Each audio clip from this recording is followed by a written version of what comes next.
Hello students, you are once again welcome to Unit 6 of Curriculum Studies in Mathematics Education. We are on the second session, and in this session we shall be talking about curriculum and mathematical analysis for a selected topic in algebra. Let's look at the session objectives. By the end of the session, you should be able to engage in curriculum and mathematical analysis of an algebra topic at the SHS level. In our previous lesson, we talked about characteristics of a good mathematics task, and we looked at some suggested characteristics by two experts in the field. In this session, we shall learn how to engage in both curriculum and mathematical analysis. Remember, in Unit 5, we talked about the theoretical aspects of curriculum and mathematical analysis. In this session, we shall be doing the practical aspects. We shall take a topic in the curriculum and look at how to engage in both curriculum and mathematical analysis. So for this particular section, we shall select a topic in algebra from the SHS mathematics syllabus, core math syllabus, and we are looking at relations and function, and the unit is 1.6, that's SHS 1 topic 6. So we shall be taking this particular topic and look at how we can engage in curriculum and mathematical analysis, and this will help us to understand how to engage. That's the topic that we are taking, relations and function, to engage in the two analysis. So let's start with curriculum analysis, and the topic under consideration is relations and functions. So as I said earlier, on Unit 5 we talked about curriculum analysis, and we said that when you are doing curriculum analysis, you ask yourself three questions. The first one, what comes before and after this topic in the syllabus of the class of interest? And the second question, what aspects of the topic were treated in the previous year and will be treated in the subsequent year? And then, what pre-knowledge can be realistically assumed? These are the three questions that we said you can ask yourself when you are doing curriculum analysis. So in this, what I'm coming to do here now is we are going to take the questions one by one with reference to relations and functions, and see how to conduct a curriculum analysis of that particular topic. So, as if you refer to the syllabus, from the syllabus you realize that relations and functions is the sixth topic for SHS 1. So its reference number is 1.6. That's SHS 1 sixth topic. And relations and functions comes immediately after number basis and is followed by plane geometry. So the first question has been answered. What comes before and after? So before is number basis and after is plane geometry. And the previous topic, which is number basis, will help us to determine what knowledge students may have that may be helpful to their learning.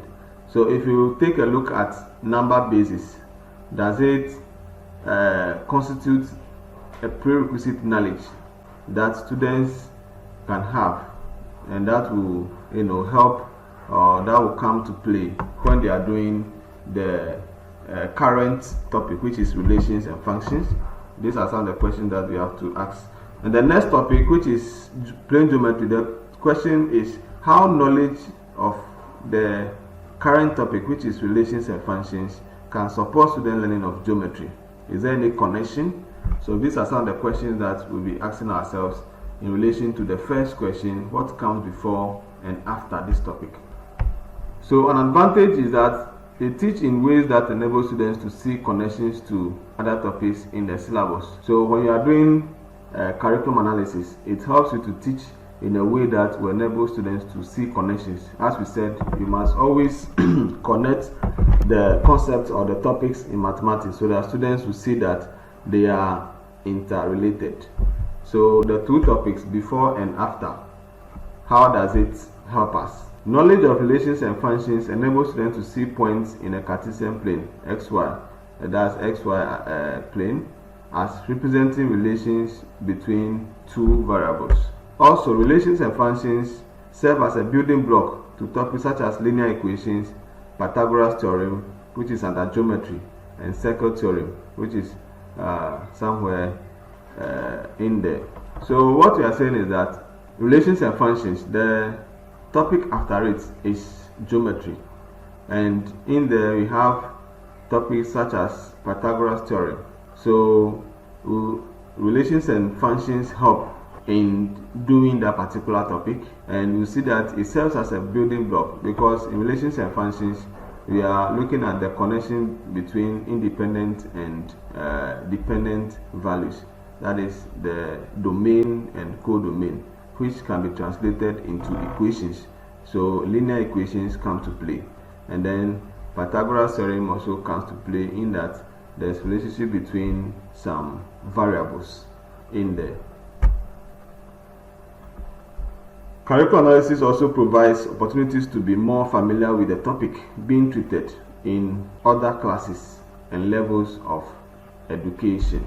Example, students in SHS 1 have prior knowledge about relations and functions from JHS. That is, they did relations in Unit 8 of the JHS syllabus. So you realize that in doing curriculum analysis of the topic relations and functions, you realize that number basis has no direct connection with relations and functions.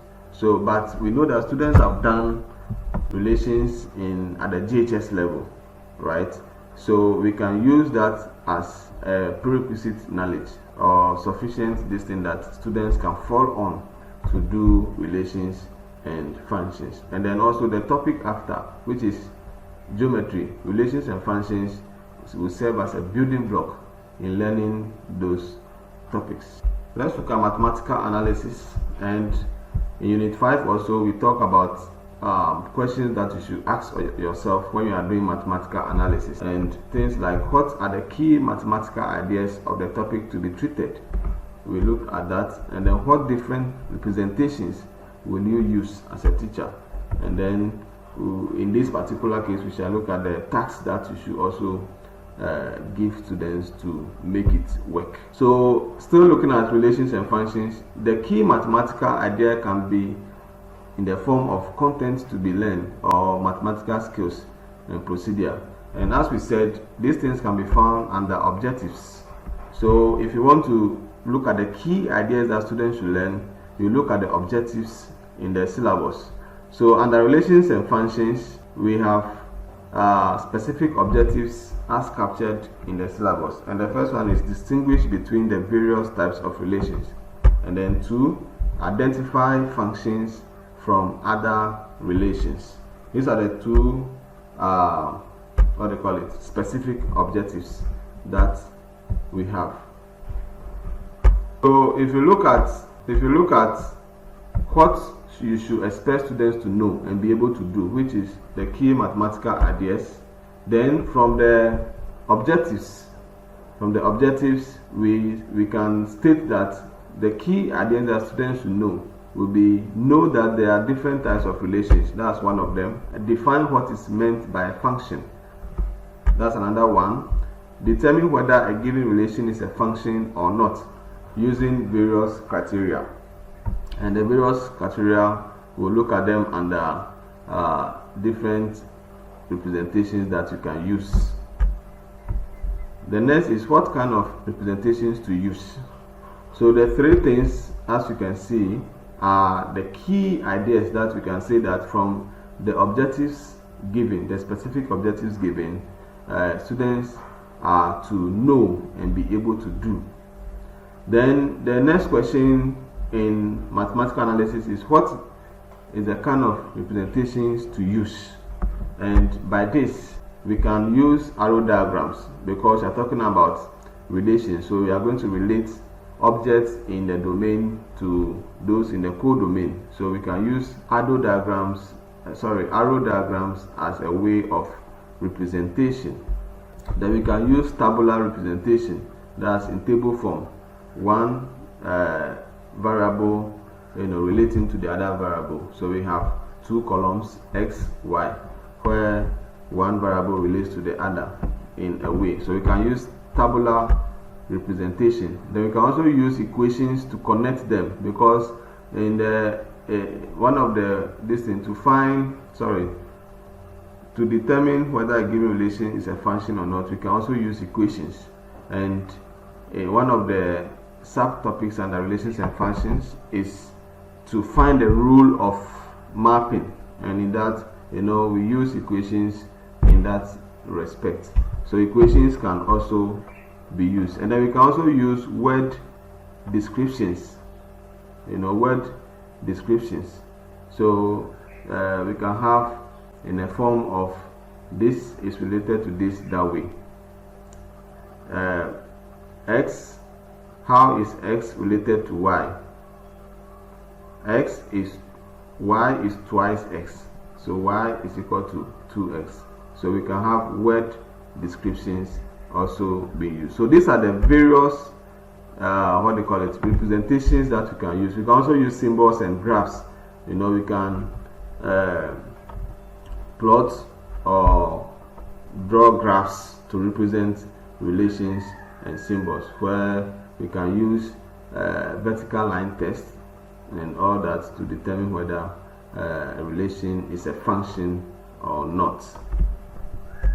So the more varied the representations used in teaching the same concept, the better students' understanding. As we have said already, that we should use varied representations, and we can see that for this particular topic we can use many or varied representations. Another consideration is the choice of tasks to use. So this one also comes in. Choose examples that are examples and non-examples of functions. So in teaching what relations are functions, you must give examples of relations that are functions and non-examples, so relations which are not functions, and then the students will be able to make connection between those things. So non-examples expose students to critical features of functions and also the criteria for judging a given relation as either a function or not. So we must not only give examples of relations which are functions, but we can also give non-examples, so that they will see that no, this feature is not present here, therefore it is not in that order. So there are some tasks in your model on page 145. You refer to them and try to work in that respect.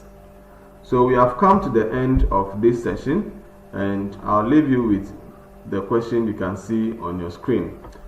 Look at it, discuss it among yourselves, and if you have any challenge, don't hesitate to contact us.